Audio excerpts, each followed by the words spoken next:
दोस्तों, आपका अपने YouTube channel the institute of mathematics में स्वागत है। मैं हूं प्रिंस कुमार। हम लोग जो प्रॉफिट एंड लॉस, लाभ और हानि पढ़ रहे थे और इस क्लास में हम लोग लाभ और हानि से संबंधित उन सभी प्रश्नों को करेंगे जो आपके पेपर में बार बार पूछे जाते हैं। तो चलिए क्लास के स्टार्ट करते हैं और पहला सवाल आपके स्क्रीन पर ये रहा है। यदि एक वस्तु को जो है 18% के हानि पर बेचा जा रहा है।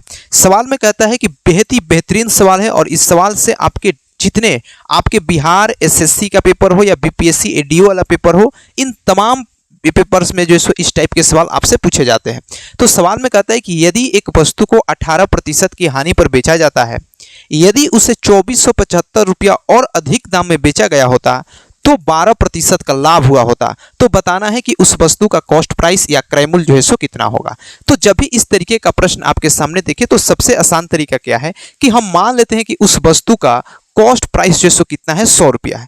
मान लेते हैं कि उस वस्तु का क्रय मूल्य जो कितना है 100 रुपया है। सवाल में कहता है कि पहले उसको कितना रुपए में बेचा गया है, बेचा जाता है तो 18% का हानि होता है। तो पहले 100 में 18% का हानि हुआ है, मतलब 100 का 18% 18 का हानि हुआ है, मतलब कि बेचा कितना में गया है 82 यूनिट रुपया में बेचा गया है।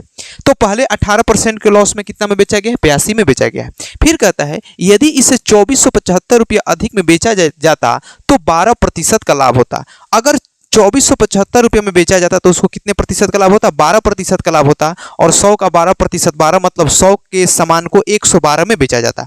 तो पहले किसी सामान को 82 रुपये में बेचा जाता है, अब जो है किसी सामान को 112 यूनिट रुपये में बेचा जाता है। तो पहले से कितना अधिक रुपया दाम में बेचा गया है, तो 18 और 12 30 अधिक दाम में बेचा जा रहा है। जबकि सवाल में कहता है कि नहीं 2475 रुपया अधिक में बेचा जा रहा है। तो 30 यूनिट रिप्रेजेंट करेगा 2475 को, इसलिए 1 यूनिट रिप्रेजेंट करेगा 2475 बटा किसको 30 को। और हमसे पूछ रहा है क्रय मूल्य। क्रय मूल्य को हमने शुरू में ही क्या मान लिया था 100 मान लिया था। इसको हल कराएंगे 1 0 से 1 0 कटेगा, 3 से इसको कैंसिल करेंगे 8 3 का 24, 825, 825 में 10 से मल्टीप्लाई कराएंगे तो हो जाएगा 8250 रुपया। यानी कि ये जो वस्तु था, यह ऑब्जेक्ट था, इसका क्रय मूल्य जो होगा कितना रुपया हो जाएगा 8250 रुपया हो जाएगा।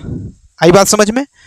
चलिए अगला प्रश्न देखते हैं। और ये सभी जो प्रश्न आपको हम कराने वाले हैं, सभी के सभी प्रश्न जो है आपके प्रीवियस ईयर में पूछे गए सवाल है, तो बेहद ही बेहतरीन तरीके से समझिएगा। तो चलिए अगला प्रश्न आपके स्क्रीन पर। नेक्स्ट प्रश्न कहता है कि एक टीवी का मूल्य जो है कितना है 22,000 रुपया है। कोई टीवी है जिसका कॉस्ट प्राइस लागत मूल्य जो है कितना है 22,000 रुपया है। एक दुकानदार इसके लागत मूल्य से 15% अधिक अंकित करता है। जितना इसका कॉस्ट प्राइस है उससे 15% क्या करता है, इसको अंकित करता है या मार्क कर देता है। फिर वह 8% का छूट भी देता है। तो छूट की राशि बताना है कि वह दुकानदार जो है कितना रुपया जो है छूट देता है। तो देखिए क्या है, इस तरीके को हल करने के कई सारे तरीके पहले हम डिटेल में पढ़ेंगे, फिर इसका शॉर्टकट भी देखेंगे। पहले मान लेते हैं कि एक होता है सीपी, एक होता है एसपी और एक होता है मार्क प्राइस यानी कि एमपी। सवाल में कहता है कि एक व्यक्ति जो है इसके मूल्य को उसके लागत मूल्य से 15% अधिक अंकित करता है। तो जब 15% का फ्रैक्शन वैल्यू निकालिएगा तो आएगा 3/20। 15% का फ्रैक्शन वैल्यू कितना होता है 3/20 होता है। अगर उसका कॉस्ट प्राइस 20 रुपया है तो 3 बढ़ा करके कितना अंकित कर दिया है 23 यूनिट अंकित कर दिया है, 23 रुपये मार्क किया है।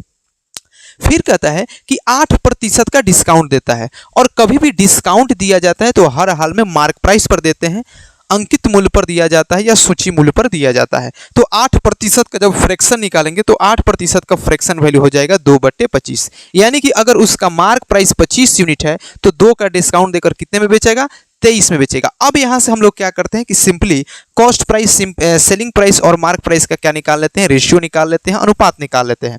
यहाँ पे 23 और 25 है, इसको सिंपल करने के लिए यहाँ पे 25 से मल्टीप्लाई, यहाँ पे 23 से मल्टीप्लाई। तो ऊपर 25 से गुणा करेंगे तो यहाँ पे 25 से मल्टीप्लाई करेंगे और नीचे 23 से मल्टीप्लाई करेंगे। 25 में 20 से मल्टीप्लाई करेंगे तो हो जाएगा कितना 500। 23 में 23 से मल्टीप्लाई करेंगे तो हो जाएगा 529। 25 तिया 75 के 5 कैरी 7, 25 दूना 50, 575। यहाँ से हमने यह पता कर लिया कि इस वस्तु के कॉस्ट प्राइस, सेलिंग प्राइस और मार्क प्राइस का जो है रेशियो या फिर से जो है अनुपात कितना है। अब एक बात बताइए, सवाल में कहता है कि छूट की राशि बताना है। यहाँ पे हमने पता किया कि कॉस्ट प्राइस 500 यूनिट है, यहाँ पे सेलिंग प्राइस 529 है, मार्क प्राइस है 575। यानी कि अगर किसी वस्तु का मार्क प्राइस 575 है, 529 में बेचा जाता है तो कितने का डिस्काउंट दिया होगा, 15 में से 9 को माइनस करेंगे तो 6, यानी कि 46 यूनिट का जो क्या दिया है डिस्काउंट दिया हुआ है। लेकिन हमको तो पैसा में बताना है। शुरू में कहता है कि इसका टीवी का मूल्य 22,000 रुपया है, जबकि यहाँ पे हमने पता किया है 500, तो 500 यूनिट जो सो रिप्रेजेंट करेगा किसको, 22,000 को रिप्रेजेंट करेगा। इसलिए एक यूनिट किसको रिप्रेजेंट करेगा, 20 से 20, 22 से इसको कैंसिल कराएंगे तो आएगा 44। एक यूनिट रिप्रेजेंट करेगा 44 को, इसलिए 46 यूनिट किसको रिप्रेजेंट करेगा, 46 में 44 से गुणा करा देंगे, तब जो है सो 46 में 44 से मल्टीप्लाई करेंगे तो हमको लगता है कि 2024 जो है सो रुपया आएगा। यानी कि इसका जो है सो छूट की राशि होगी, कितना रुपया होगी, 2024 रुपया जो है सो हो जाएगा। कहता है, आई बात समझ, यदि एक वस्तु अपने अंकित मूल्य के 65% पर बेची गई, कोई वस्तु है, कोई ऑब्जेक्ट है जो अपने मार्क प्राइस के 65% पर बेची जाती है। मान लेते हैं कि उस ऑब्जेक्ट का मार्क प्राइस 100 रुपया है, तो 100 का 65% मतलब 65, अगर कोई वस्तु 100 रुपया का है तो 65 रुपये में बेचा जाता है, मतलब कि डिस्काउंट कितने का मिला है, 35 का डिस्काउंट मिला है।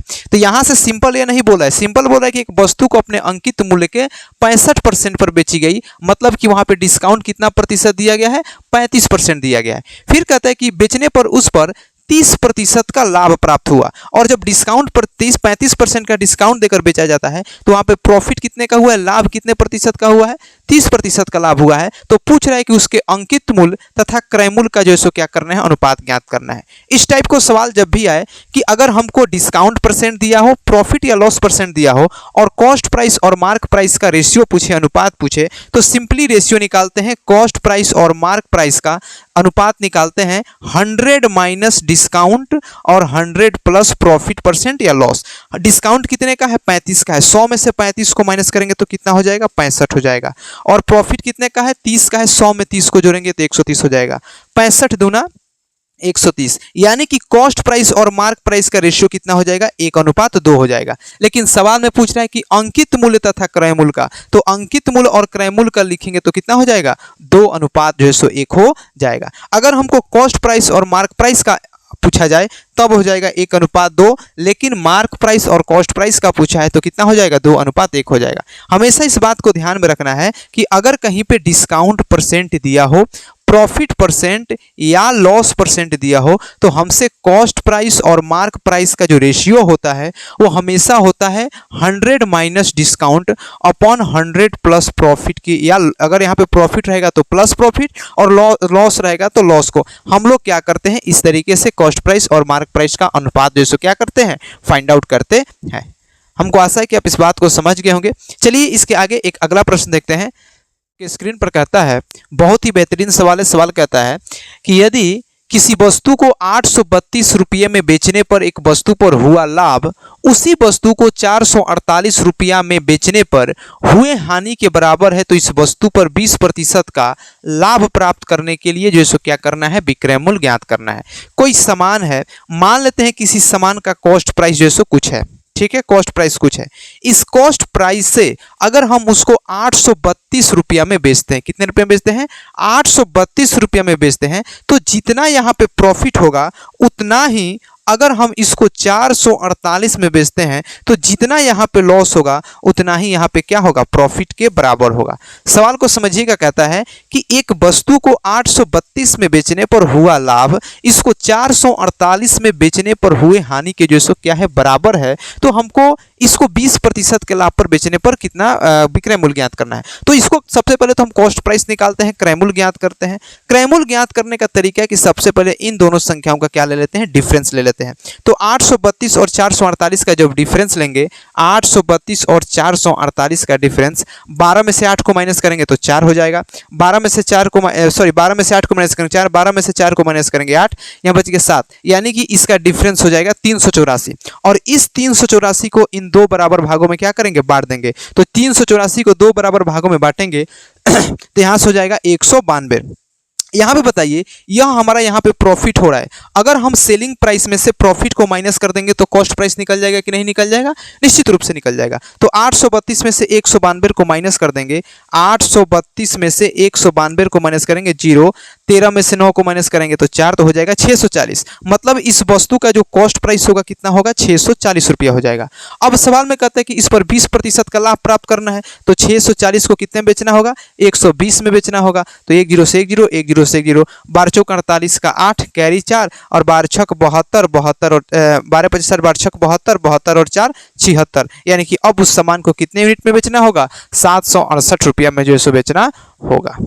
आई बात समझ में। चलिए आगे इसी टाइप के एक और प्रश्न देखते हैं जो आपके पेपर में जो है सो पड़ेगा। कहता है यदि एक व्यक्ति ने किसी वस्तु को 7% की हानि पर एक वस्तु बेचता है, कोई व्यक्ति है जो किसी वस्तु को 7% की हानि पर बेचता है, तो मान लेते हैं उस वस्तु का कॉस्ट प्राइस जो है सो कितना है, 100 रुपया है, और 100 रुपया के 7% के हानि पर बेचेगा, मतलब कितने में बेचेगा, 93 में बेचेगा। ठीक, यदि उसको 10.5% के लाभ पर बेचा होता, तो 100 में अगर 10.5% का लाभ कमाया होता तो कितना में बेचा होगा, 110.5 में बेचा होता। तो कहता है कि उससे 105 रुपया अधिक प्राप्त होता। पहले वो 93 यूनिट रुपये में बेच रहा है, अब 110.5 में बेच रहा है, मतलब पहले से कितना ज्यादा में बेचेगा, 17.5 यूनिट ज्यादा रुपये में बेचेगा। जबकि सवाल में कहता है 105 रुपये में ज्यादा बेच रहा है, तो 17.5 रिप्रेजेंट करेगी 105 को, तो 1 यूनिट रिप्रेजेंट करेगा 105 बटा 17.5 को, पॉइंट उड़ाएंगे तो 0 होगा, 0 होगा। इसलिए हमको कॉस्ट प्राइस निकालना है, तो कॉस्ट प्राइस हमने 100 माना था, 100 से इसको कैंसिल कराएंगे। 25 सत्ते होता है 175, 25 चौका 7 इसको कैंसिल कराएंगे तो हो जाएगा 15 सत्ते 105, यहाँ से हो जाएगा 150, 150 में 4 से मल्टीप्लाई करेंगे तो 600। यानी कि इस वस्तु का जो कॉस्ट प्राइस होगा कितना रुपया हो जाएगा, 600 रुपया हो जाएगा। अब सवाल में कहते हैं कि इसको 11% के लाभ पर बेचना है, तो 600 का जब 11% निकालेंगे तो 66 रुपया आ जाएगा। तो 600 क्रय मूल्य था, 66 का लाभ लेकर कितना में बेचा जाएगा, उसको 666 रुपया में जो है उसको क्या करना होगा, बेचना होगा, ताकि हमको वहाँ पे जो है कितने प्रतिशत का लाभ मिले, 11% का जो है लाभ मिले।